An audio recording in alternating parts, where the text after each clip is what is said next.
Welcome back to What Arty Noobs for General Disturbance. This is a KV-13, it's a tier 7 Soviet medium. It's located on the north spawn of Kharkov and it's under the command of Apache 6467. Okay, well, battle has started and Apache's moving off. Now the KV-13, it was supposed to be a replacement for the KV-1 stroke T-34. Bit of a combination. It's got slightly heavier armour than the T-34, but it's in this version it's got a 122mm gun with 450 alpha, only firing HE ammo. Okay, well, it appears that Apache is off to the west side of the map, and you know on the west side there's normally a confrontation between the lights and the mediums as they try to sense each other out and get an advantage so they can get close to the enemy base.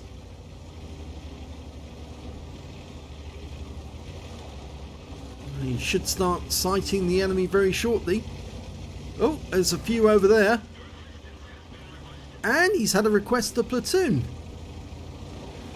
Normally the person who platoons or requests a platoon has very poor win rates, and the only reason they want to platoon is because they feel that in some way they might actually get some improvement in their game by virtue of the fact that they've platooned with somebody who's going to keep them alive. I'm afraid it doesn't work that way. Normally, you platoon with somebody with a low win rate, they die quickly, you are denied the chance to get a brothers in arms. So it's usually better. Oh, gun depression going to hurt here, because we don't have any gun depression because this is a Soviet tank, of course. Yeah, very few Soviet tanks have any gun depression whatsoever, and that really is a major problem. Well, the problem here is also that there's bound to be some enemy tanks, yep, in the bushes, and he fires around in at T-37 on a snapshot and gets the hit. T-37 really hasn't got the armour to stand up to a 122mm shell, even if it's only HE. Of course, the big worry for T-37 is that that's going to be a penetrating shot and it's going to wipe him out the game. Now, where did that Super Hellcat go? That's a good question. He might be round the corner in this dip. No, he's not. Okay. Now, he's going to quickly pop into that bush. Ooh, this is taking a risk. And here he is. One shot's enough to finish him off, but he did do a huge amount of damage to us. Yeah, look at that hole right in the front near the driver. It could have taken the driver out, but it didn't. And now we're showing our ass to the enemy. And here's the T-37. He's going to spot us any second. Yeah, he has. And he's out the game. And that was a penetrating shot. 444 hit points. Remember, the alpha on this one is 450. So that was a... well, that's all he had left. So we got a good roll. And... oh, we got a Panther.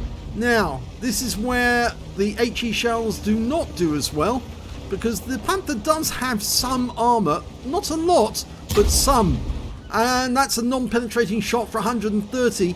The reload is just under 10 seconds, and this is where the 75mm gun on that Panther can be a bit of a problem. Yeah, we're going to take another shot.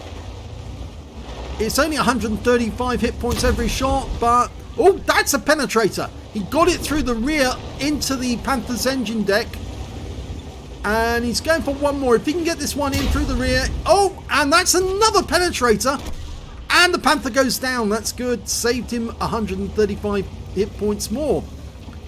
Okay, there's only 4 enemies left. He's done well. Looks like the guys in the city have done their job. There's only a T-28 prototype in there. And out here we've got a P-44 Pantera and a T-26E5. Now, the Pantera is probably going to be the most dangerous. Oh, he's on his side! Oh, this is a love. This is so sweet. Oh, goodbye, Pantera. Wow, that was a penetrating shot right through him. Okay, now we're going to go for the E5. This should be a one-shot kill, because if he can get close enough, he'll probably go straight through the armor. Oh, there's the UDES. Locked on. One up his rear.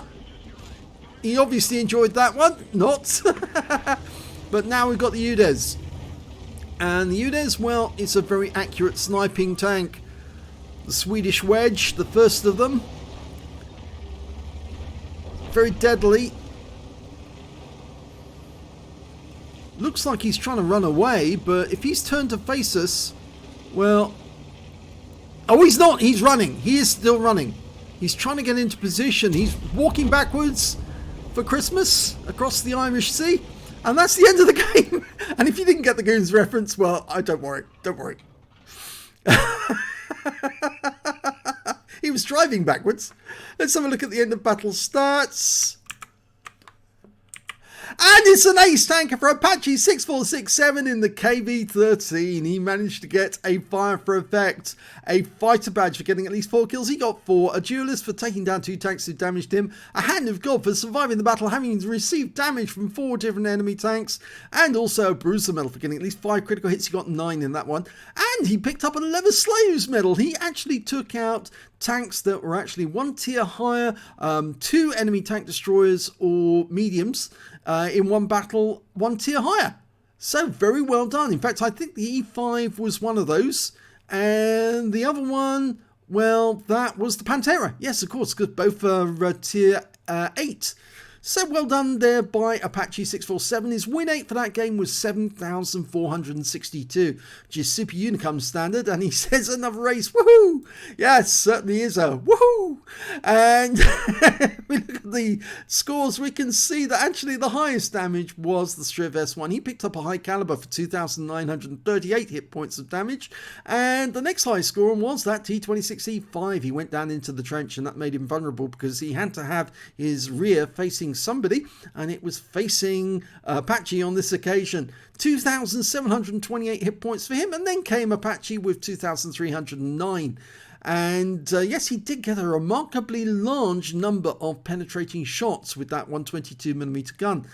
When it came to kills, it was shared because the Striv S1 got 4, so did Apache. And when it came to base XP, yes, because he was tier 7 and the Striv S1 is tier 8, he earned more XP. So he got 1,250 base experience points, 902 to the Striv S1 and 799 to the T34. He fired 12 rounds, got 9 direct hits, 4 penetrations. Yes, those penetrations really counted on that Panther. 4 splash as well. Damage of 2,309 hit points, of which all of it was at close range. 7 hits received from the enemy, 4 of which were penetrations, 3 non-penetrations. Yes, the armor on this tank isn't undefeatable. It is defeatable, I'm afraid, but it's still an interesting medium tank to get because of its ability to carry that big 122mm gun. He blocked damage of 405 hit points in total, spotted 5 enemy vehicles, damaged 5 of the enemy, killed 4, and 982 hit points of spotting assist in that game. On a premium count, he earned 52,478 credits. He got 50,000 credits for completing the mission. That's Veni Vidi Vici. Total 102,478. And after repair and ammunition resupply, took away 93,740 credits. And that's not bad for 5 minutes work. He received 1 bomb for getting the Lehvaslaiho's and 1,875 XP times 4 for the first victory. Took away 7,500 altogether. I'll give this a big tick up. Yes, that's a very good one. Always like to do that to make sure that everyone recognises that this is a good replay.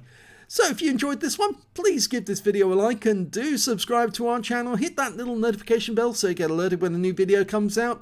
We still don't have a huge number of subscribers, but we are gaining them, and that's important because once we do get recognised by the majority of what World of Tanks players, then I think that there's going to be a huge number of replays that they'll want to have a look at, past replays as well as the ones that are coming, and it might actually provide the What Arty Noobs members with nice prizes next time there's a draw, because after all, some of the money that's coming from these, in fact most of the money that's coming from this YouTube channel is used for the prize draws for the members.